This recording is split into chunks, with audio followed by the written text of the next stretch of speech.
میری طرف سے تمام قوم کو 14 اگست کا جشن آزادی مبارک ہو، بہنوں، بیٹیوں، ماؤں کو۔ افسوس کی بات ہے کہ آج میرے 50 سال سے جو میں جلسہ کرتا ہوں جشن آزادی کا، اس پر ہنگامی بنیادوں پر دفعہ 144 لگا دی گئی ہے 7 دن کے لیے۔ ہمارا سٹیج، ہمارے لاؤڈ سپیکر، ہمارے بجلی، ہماری آتش بازی، سارا سامان جو ہے اس کو پولیس نے قبضے میں لے لیا۔ رات انہوں نے میری بہنوں، میرے بھتیجوں، میرے بھائیوں کے گھر میں ریڈ نہیں کیا، ڈکیتی کی، اور وہاں سے تمام قیمتی سامان اٹھا کے اسی طرح لے گئے جس طرح میرے گھر سے اسلام آباد سے 2 دفعہ لے کر گئے ہیں۔ ہمارا جرم کیا ہے؟ ہم پاکستان کے وہ وفادار لوگ ہیں جنہوں نے 16 دفعہ وزارت پہ، جن پہ کوئی کرپشن کا کیس نہیں، اور پاک فوج کے ساتھ کھڑے ہوتے ہیں۔ 2 دفعہ پاک فوج کی وزارتوں میں رہے، اور 9 مئی کے واقعے کی مذمت کرنے والے لوگوں میں شامل ہیں، اور ہم پاکستان سے باہر تھے، رات کو آئے۔ اور لیکن یہ بات کہنا چاہتے ہیں کہ خدا کے لیے غریب کے حالات کو سمجھیں۔ میں انوار اللہ کاکڑ صاحب کو بھی فون کرنے لگا تھا کہ ہمارے ساتھ بڑی زیادتی ہو رہی ہے، لیکن کیونکہ ہمارے جو اہل تشیع حضرات ہیں ان کے ساتھ امام زین العابدین کے دن کی احترام اور حرمت کے لیے ہم نے فیصلہ کیا کہ 11:10 پر ہم نے یہ فنکشن ختم کر دینا ہے۔ آپ سوچیں کہ اس ملک میں 160 سے 180 روپے انہوں نے آٹا کیا، انہوں نے بجلی 50 سے 60 روپے فی یونٹ کی، اس ملک میں لسانی، اقتصادی، سماجی، معاشی بحران پیدا کیا، غریب مر گیا، گلی محلے میں لوٹ مار شامل ہے، اور آج ملک الیکشن کی طرف جا رہا ہے، اور ریاست عوام کا نام ہے، ریاست کسی اور چیز کا نام نہیں۔ عوام مضبوط ہیں، خوشحال ہیں، ساتھ ہیں تو پاکستان مضبوط اور خوشحال ہے۔ اگر عوام خفا ہیں تو ملک کے مسائل ہیں، اور وہ لوگ جو پاکستان میں طرح طرح کی باتیں کرتے ہیں۔ جب میں کہتا تھا نون سے شین نکلے گی تو آپ میرا مذاق اڑاتے تھے۔ میں کہتا تھا جتنے نام اخباروں میں آ رہے ہیں، ٹی وی آ رہے ہیں، ان میں سے کوئی نام نگران وزیر اعظم کا نہیں آئے گا، آپ لوگ میرا مذاق اڑا رہے تھے۔ اور میں آج بھی یہ بات کہنا چاہتا ہوں، میں نسلیوں صرف دوستی نبھا رہا ہوں۔ میری ایک سیٹ جو ہے صرف جمالی صاحب کے کام آئی، وہ میرے ایک ووٹ سے ولسن کی طرح وزیر اعظم بنے۔ میں ایک ووٹ کی قلم دوات کی سیاست پر اپنی پارٹی میں سیاست کرتا ہوں، لیکن جن لوگوں سے آپ کو کسی نے غلط مشورہ دیا، پریس کانفرنس سے کروائی، ان کو اس قابل ہی نہیں چھوڑا کہ وہ عوام کے جانے کی پوزیشن میں ہو۔ مرد بھی ہوتا ہے جو حالات کا مقابلہ کرتا ہے، چٹان کی طرف ڈٹ جاتا ہے، نسلی اور اصلی ہوتا ہے، اور سچ بات منہ پہ کہتا ہے۔ سچ بات یہی ہے کہ اس ملک میں 16 مہینوں میں جو ظلم و ستم، لوٹ مار اور جو کرپشن اور ممبروں کی خرید و فروخت ہوئی، آپ اندازہ کریں کہ پاکستان کے وزیر اعظم کے نام کی پریس کانفرنس راجہ ریاض صاحب نے کی ہے، جو موجود تھے سندھ ہاؤس میں، جہاں ممبروں کی خرید و فروخت کی منڈی لگی گئی۔ اب وہ وقت ہے، میں کہتا تھا کہ نون سے شین نکلے گی، آپ میرا مذاق اڑاتے تھے۔ آج ان کے حالات دیکھیں، ان کا حال پوچھیں، ان کی پوزیشن عوام میں جانے کے قابل نہیں ہے، یہ اس قابل نہیں ہے کہ یہ عوام میں جا سکے۔ اور ملک کے مسائل اتنے گمبھیر ہیں، کہ اگر انہیں حل نہ کیا گیا تو کوئی پارٹی، کوئی سیاستدان اس ملک کے معاشی بحران سے نہیں نکال سکتا اس ملک کو۔ میں بڑا معذرت خواہ ہوں جن لوگوں نے آج مجھے مجبور کیا کہ میں ویڈیو پہ تقریر کروں۔ اگر میں اب جاؤں لال حویلی تو میں جا سکتا ہوں، اس میں کیا ہوگا کہ یہاں 9 محرم کو پہلے ایک دفعہ بہت بڑا خون خرابہ ہوا تھا، جسے میں نے، لال حویلی نے آگے بڑھ کے جان پہ کھیل کے، کیونکہ میں سمجھتا ہوں کہ ہر شخص کو حق حاصل ہے کہ اپنے عقیدے کا احترام کرے اور دوسرے کے عقیدے کو نہ چھیڑے۔ میں آپ سے بہت ساری باتیں کرنا چاہتا تھا، لیکن میرا سارا نظام اٹھا کر لے گئے یہ لوگ۔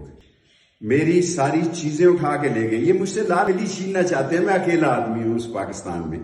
اگر میری کسی سے غلطی ہو گئی ہو, غیبت ہو گئی ہو, تو مجھے معاف کر دیا جائے. میں اکیلا انسان پاکستان میں اللہ اور اس کے نبی کا جھنڈا بلند کرنے والا آدمی ہوں. میں نے ایوب خان کی جیل دیکھی, اس میں کوئی ظلم و ستم نہیں تھا. پورے 7 بجے ناشتہ ملتا تھا. حالانکہ قلعہ تھا وہ. یحییٰ خان میں میرا کورٹ مارشل ہوا. ہری پور جیل میں میں سکول ٹیچر تھا. ختم نبوت میں 2 دفعہ قید ہوا, 1 سال. ہر جگہ انسانی سلوک کیے گئے. اور یہی نہیں, کلاشنکوف کیس میں مجھے 7 سال سزا دی گئی جو میں نے بھاولپور میں کاٹی.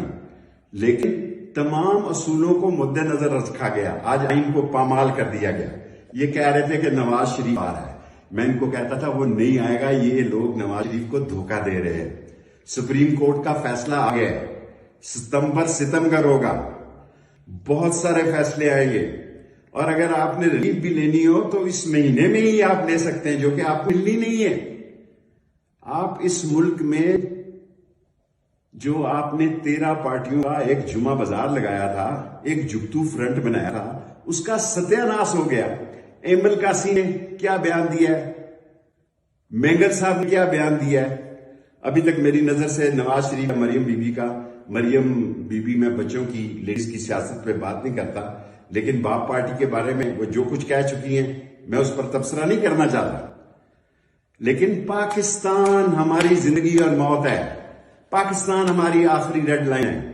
پاکستان کے لیے ہم نے جینا ہے, مرنا ہے, اور اللہ اور اس کے نبی کا جھنڈا بلند کرنا ہے. لیکن یہ جو دبئی میں میٹنگیں کر رہے تھے, یہ جو سعودی عرب میں میٹنگیں کر رہے تھے, سارے پاکستان کے صحافیوں کو میرے ان سے بہت اچھے تعلق ہیں. 4 دفعہ میں انفارمیشن منسٹر رہا, 16 دفعہ میں 4 دفعہ انفارمیشن یا 3 دفعہ رہا. جتنے نام انہوں نے دیے بطور نگران وزیر اعظم, کوئی ایک صحافی بتایا جو یہ کہے کہ میرا نام درست نکلا.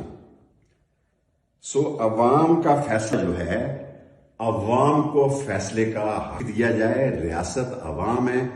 عوام خوشحال ہوں گے تو پاکستان خوشحال ہوگا, معاشی, سیاسی, اقتصادی ترقی ہوگی. ورنہ آپ اس بحران اور بھونچال میں پھنس جائیں گے کہ پاکستان اور پاکستان کے 24 کروڑ لوگ, اور میں الیکشن کمیشن کو بھی کہنا چاہتا ہوں, اور میں جناب انوار الحق کاک صاحب سے بھی کہنا چاہتا ہوں, آسانی سے 90 دن میں الیکشن ہو جاتے ہیں. مردم شماری کے تحت کرائیں, مردم شماری کے بغیر کرائیں, لیکن الیکشن کرائیں. الیکشن کرائیں گے تو ساری دنیا میں آپ کا وقار بھی بلند ہوگا. IMF کی خیرات, زکوٰۃ اور جو ہدیہ آپ کو ملنا وہ بھی ملے گا, اور دنیا بھی آپ کی مدد کرے گی. یہ کہا جا رہا ہے کہ ہمارے دوست, ہم جغرافی میں اتنی اہم جگہ پہ ہیں کہ چین ہمارا عظیم دوست ہے, سعودی عرب ہمارا بھائی ہے, UAE ہے. ہم ان کی دوستی کو کبھی بھی دھوکہ نہیں دے سکتے. ہم اپنے آپ کو دھوکہ دے رہے ہیں کہ اپنی معیشت کو اپنے پاؤں پہ کھڑا نہیں کر رہے. میں تقریر بہت لمبی کرنا چاہتا تھا, لیکن کہ میرا اہل تشیع سے معاہدہ ہوا ہے کہ ان کے جلوس سے پہلے میں اپنی بات چیت ختم کر دوں گا. اب میں ٹویٹر پر, پہلے میں نے یہ سوشل میڈیا استعمال نہیں کیا. سارے پاکستانیوں کو کہتا ہوں کہ میرے ٹویٹر پر اگر آپ کے پاس وقت ہو تو آئیں. میں ٹویٹر کے ذریعے سیاست کرنا چاہتا ہوں. میں لڑائی جھگڑے کا قائل نہیں, اور میں ایک اہم اعلان کرنا چاہتا ہوں. وہ اہم اعلان یہ ہے کہ میں اسی تقریر کو فائنل کرتے ہوئے آج کے پروگرام کو امن و امان کے لیے, اسلام کی سربلندی کے لیے, پاکستان کے استحکام کے لیے اور قانون کے احترام کے لیے, میں نہیں چاہتا کہ میرے ورکر دفعہ 144 میں پکڑے جائیں. ابھی تک ایک کیس سے ضمانت ہوتی ہے, باہر جیل پہ آتا ہے تو دوسری FIR غریب آدمی کے خلاف کھڑی ہوتی ہے. اور ڈیوڑیوں میں MPAO کی جو سیفٹی ایکٹ کے تحت ڈیوڑیوں کے اندر ہی آرڈر پڑے ہوئے ہیں. عدلیہ کا مذاق اڑا دیا گیا ہے. میری گاڑیاں, میری گھڑی, میرے کیمرے, میرے پیسے, سب جو اشفاق بڑائچ اور اشتیاق فیض صاحب جو ہے وہ ایک دن ان کو دینے ہوں گے, قانون کے تحت دینے ہوں گے. میں پاکستانیوں آج میرا دل دکھ رہا ہے، دل خون کے آنسو رو رہا ہے کہ آج ہم جشن آزادی نہیں منا رہے اور اس کو منسوخ کر رہے ہیں۔ ہر آدمی اپنے گلے میں جھانکے کہ ان حالات میں جشن آزادی منانا کتنا ضروری ہے، کیونکہ اس سے پاک فوج کے امیج کو، عزت اور وقار کو، شہیدوں کے عزت اور وقار کو بلندی ملتی ہے۔ اور سارا راولپنڈی اس میں 50 سال سے شامل ہوتا ہے، لیکن میں بھاری دل سے آج کے اس جلسے کو ختم کرنے کا اعلان کرتا ہوں، اور کوئی امن و امان کی خلاف ورزی نہ ہو۔ آپ لوگ سب اپنے گھروں میں جائیں، اگر زندگی رہی تو اگلا سال اس سے بھی زیادہ جوش، ولولہ، تنتنا، دبدبا، ماما، عزت اور وقار اور جذبہ شہادت سے منائیں گے۔ اگر ہم زندے رہے تو پاکستان کا جھنڈا انشاءاللہ بلند کریں گے۔ اسلام زندہ باد، پاکستان زندہ باد، پاکستان کے عوام زندہ باد۔